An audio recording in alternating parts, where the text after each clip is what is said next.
Okay, let's go. Lisa Colson from the U.S. Department of Agriculture will present on monitoring agriculture with satellite imagery and GIS, and then we'll have Aaron Cheever after her. So, Lisa? Thank you, Tom. Can everybody hear me okay? All right, we're going to try to do this rapid fire. I hear we have to get out a little early, which is unfortunate, but we've gotten a lot of networking in, which is great. And today I want to talk with you about monitoring agriculture with satellite imagery and GIS. So I got 3 main topics for you for our agenda, but it's mostly just to tell that story of how monitoring agriculture with remote sensing and GIS helps the Foreign Agricultural Service reliably create market intelligence. Okay, so just to be very brief about this, FAS is a trade agency, and we feed information into this interagency market intelligence system with these other USDA agencies. Now, FAS covers a variety of indicators like exports and imports and various variables for all the different agricultural commodities in all the countries of the world. But I work with the International Production Assessment Division, and our group is looking at estimates for production, area, and yield, just for the grains, oilseeds, and cotton crops. Okay, that's our focus. And we do this by using a wide variety of data resources. So you see in that bubble on the far left how we're an all sources shop.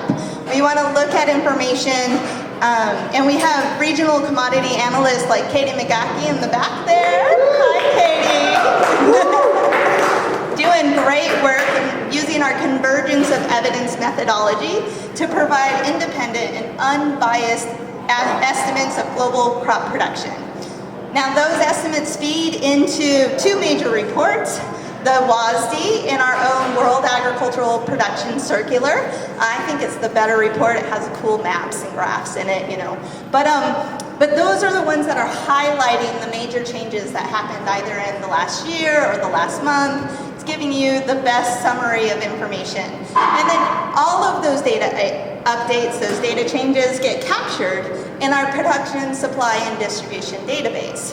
And we do this because USDA is responsible for the US government's principal federal economic indicator on agriculture.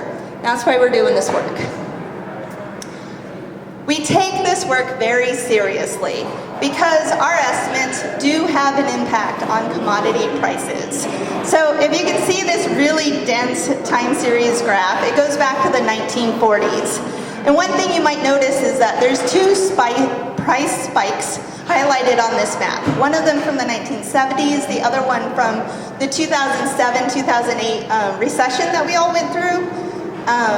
And so what I want to focus on, though, is the 1970s, okay? We're going to go looking at this history because it's actually relevant to what's happening with us today. Russia, once again, is providing misleading agricultural information lately. And so what happened back in the 1970s is that they had a very bad wheat year. And so they came to the United States to negotiate subsidized prices to be able to buy some wheat from us. But they actually needed a lot more wheat than they let on when they were talking with the United States. And so all of a sudden they're buying more grains from other countries, and they're doing it really, really rapidly so that it caused these global price spikes. And that became known as the Great Grain Robbery. Several books have been written on this. It's actually featured in a variety of fiction and nonfiction books, so you can read a lot more information about it. But the other thing I find fascinating about this story is that a few weeks after the US and Russia negotiations were all settled, we launched the very first medium resolution satellite sensor called Landsat-1, right? And unfortunately, that was up in orbit just a tad too late to help us out with this specific situation.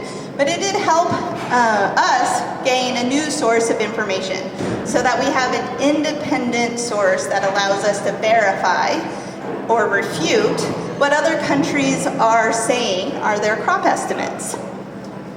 And so, just to highlight very quickly, in order to consume all of this data, we have a variety of geospatial web applications. So the top left corner, Crop Explorer, that's our flagship website. It allows you to look at regional maps and time series data sets for a variety of relevant variables that help us assess crop conditions. And then in the bottom right, you can see that there's another geospatial application we call GADAS. It's our Global Agricultural and Disaster Assessment System. It provides you with more flexibility so you can look at a wide variety of data sets at different scales to assess crop conditions or explore disasters how you would like. And so feel free to check out these applications when you're interested. I also want to provide you with two very concrete examples. This comes from some of the work that Katie McGaffey did looking at Ukraine. And so, you know, like I said, we're an all sources shop, but when the conflict began, some of our weather sources, some of the routine reporting that national governments do, that all stopped. And so the conflict denied USDA's access to several sources of information.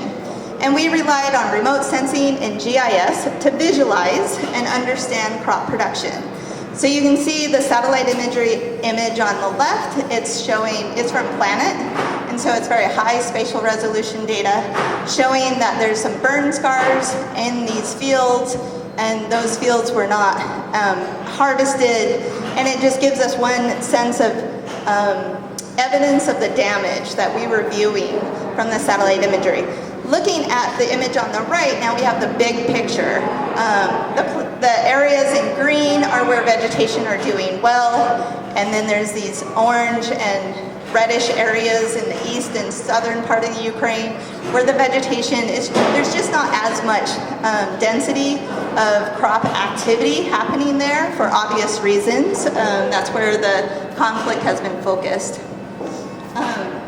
And then the other thing that the war did, Ukraine actually has a lot of ports on the Black Sea, and unfortunately they no longer could utilize those ports to export much of their grain. So it changed their normal trading patterns. And so we use GIS to look at unique border crossing information and begin to visualize these trade routes, the new trade routes that they used.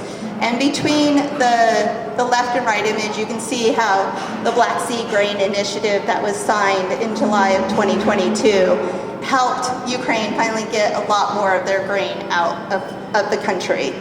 I actually made both of these maps, and so I'm pretty proud of them. But in summary, market intelligence is critical to understand foreign markets for U.S. exports. Remote sensing provides objective, reliable data that refutes or supports other data in our all sources methodology.